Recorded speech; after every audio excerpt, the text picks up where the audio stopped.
ایک بندے نے ایک دن مجھے رات کو فون کیا، جناب کہاں ہے؟ میں نے کہا گھر میں ہوں۔ کہنے ذرا باہر نکل کے دیکھو۔ میں نے کہا کیا ہے؟ کہا جی آسمان کی طرف دیکھو۔ میں نے کہا ہوا کیا ہے؟ کہنے لگا چاند کے اندر حضور کی تصویر ہے۔ میں نے کہا تو پاگل ہے؟ لوگوں نے زندگیاں گزار دی اور زیارت نہ ہوئی، اور تو جو ہے لوٹ سے لگا دی ہوئی ہے کہ چاند کے اندر تصویر لگا دی۔ میں نے کہا کمال ہے، بات کرنے والی ہے تیری۔ ہمارے ہاں ذوف الاعتقادی اتنی پھیل گئی ہے کہ جو بات کرے لوگ پیچھے دوڑ پڑتے ہیں۔ کئی ایسے واقعات ہوئے ہیں، کوئی کہتا ہے میرے گھر میں حضور کے قدم لگے ہیں، کوئی کچھ بول رہا ہے، کوئی کچھ بول رہا ہے۔ یہ لوگ اللہ سے ڈرتے نہیں ہیں، خوف نہیں کرتے۔ جھوٹی خوابیں، جھوٹی کرامتیں اگر سچی ہیں تو میں ان کا انکار نہیں کرتا، لیکن اس وقت معاشرے کے اندر جو کچھ ہو رہا ہے میں اس کی نشاندہی کر رہا ہوں۔ اپنے بھی خفا مجھ سے ہیں، بیگانے بھی ناخوش۔ میں زہر حلاحل کو کبھی کہہ نہ سکا کند، بات وہی کہتا ہوں سمجھتا ہوں جسے حق۔ نئے ابلہ مسجد ہوں، نئے تہذیب کا فرزند۔ میں کہتا ہوں اگر جھوٹوں کے پیچھے چلو گے رسول اللہ ناراض ہو جائیں گے تم سے۔ یہ جرأت کیوں کرتے ہو؟ یہ ہمت کیوں کرتے ہو؟ کیوں جھوٹے دعوے کرتے ہو؟ سچ بولو، تمہارے پیچھے کوئی لگے یا نہ لگے اس کی پرواہ نہیں ہے۔ یا ایھا الذین آمنوا اتقوا اللہ وقولوا قولا سدیدا۔ اللہ فرماتا ہے ایمان والو سیدھی سیدھی بات کرو، پھر کیا ہوگا؟ یصلح لکم اعمالکم ویغفر لکم ذنوبکم۔ وہ تمہارے اعمال بھی ٹھیک کر دے گا، تمہارے بخشش بھی فرما دے گا۔ نہ لوگ اکٹھے ہوں، نہ مجمع بنے، نہ حلقہ بنے۔ یار یہاں تو 72 ہوں تو وہ بھی قبول ہیں۔ یہاں مقدار نہیں دیکھی جاتی، یہاں معیار دیکھا جاتا ہے۔ سر نہیں گنے جاتے، دل گنے جاتے ہیں۔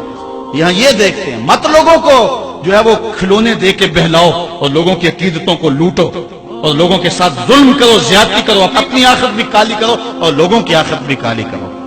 آپ دیکھیں دائیں بائیں، اپنی نظر رکھیں، نگہباں بن کے جو اہل چمن کی آبرو لوٹے۔ چمن والو عقیدت چھوڑ دو ایسے نگہباں کی۔ کوئی حق کا مسافر تلاش کرو، چاہے اس کے کپڑے پھٹے ہوئے ہوں، کرامت اس کی نہ ہو ساری زندگی کے اندر، لیکن محمد عربی کی غلامی تو ہو نا۔ حضرت شاہ نقشبند بخاری سے کسی نے پوچھا حضور آپ کی کوئی کرامت؟ فرمانے لگے اس سے بڑی کرامت کیا ہو سکتی ہے؟ اتنے گناہوں کے باوجود زمین پہ چل رہا ہوں اور زمین مجھ کو دنسا نہیں لیتی اپنے اندر۔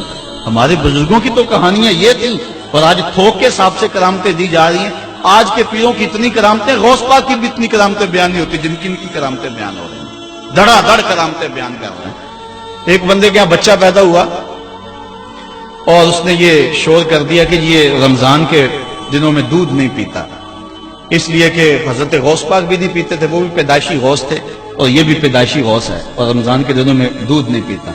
اچھا کوئی 2-4 ماہ گزرے تو اس غوث کی ماں کو طلاق دے کے نئی عورت سے شادی کر لی۔ میں نے کہا کم از کم اتنا تو خیال رکھتے، جس نے غوث جنم دیا ہے اس کو تو عزت سے گھر سے رکھتے۔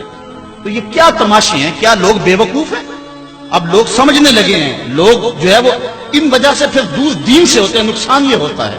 لیکن میں آپ کو کہتا ہوں دنیا سے حق ناپید نہیں ہوا۔ اگر مداری گر موجود ہیں، ڈاکو لٹیرے اور چور موجود ہیں، تو حق کا ڈنڈورا دینے والے بھی اس دھرتی پہ بستے ہیں۔ ہمارا رویہ یہ ہے کہ ہم کسی ایک شخص سے بدزن ہو جاتے ہیں تو پورے طبقے سے بدزن ہو جاتے ہیں۔ کئی بندوں کو میں سمجھو میں دیکھا ہوا ہے پیروں کو، اور تو نے دیکھے ہوئے نہیں، جن کو مل کر زندگی سے عشق ہو جائے وہ لوگ شاید آپ نے دیکھے نہ ہو، مگر ایسے لوگ بھی ہیں کہ جن کو دیکھ کر کے زندگی گزارنے کا ڈھب آ جاتا ہے، سلیقہ اور طریقہ آ جاتا ہے۔ ان لوگوں کی تلاش کرو۔ اگر ایک دکان سے کپڑا صحیح نہ ملے، سودا صحیح نہ ملے، تو آپ جو ہے کیا کھانا پینا چھوڑ دیتے ہیں؟ آپ کو پتا پورے شہر سے مٹھائی کہاں سے اچھی ملتی ہے، آپ کو پتا پورے شہر سے کپڑا کہاں سے اچھا ملتا ہے، آپ کو پتا پورے شہر میں جو ہے وہ فلاں چیز اچھی کہاں سے ملتی ہے۔ دین بھی ڈھونڈو کہاں سے خالص ملتا ہے اور کہاں سے نہ خالص ملتا ہے، اس کے لیے محنت کرنی پڑے گی۔ جھولی میں یوں نہیں ڈال دیا جائے گا، اس کے لیے تمہیں جانا پڑے گا، کوشش کرنی پڑے گی۔ ہاں 1 سے دھوکہ کھاؤ گے، 2 سے کھاؤ گے، 3 سے کھاؤ گے، لیکن جو تم دھوکہ کھاؤ گے تم تو رب کے نام پہ کھاؤ گے نا۔ حضرت عمر رضی اللہ تعالیٰ عنہ کی عادت تھی، جو غلام لمبی نمازیں پڑھتا اس کو آزاد کر دیتے۔ غلاموں کو سمجھ آ گئی، لمبی نمازیں پڑھنی شروع کر دی، آپ آزاد کر دیتے۔ کسی نے کہا عمر تم تو بھولے آدمی ہو، یہ نمازیں اللہ کے لیے نہیں پڑھتے، یہ آزادی کے لیے پڑھتے ہیں۔ تو حضرت عمر نے کہا یہ مجھے اللہ کے نام پہ دھوکہ دیتے ہیں، میں 100 بار کھانے کے لیے تیار ہوں۔ ایک جگہ سے دھوکہ کھایا، 2 سے کھایا، 3 سے کھایا، 4 سے کھایا۔ جب تمہاری نیت ٹھیک ہوگی منزل ضرور ملے گی، یہ ہو نہیں سکتا۔ خورش دے بدرا جو کب کو ہمان کہ یک روز افتد ہمائے بادام۔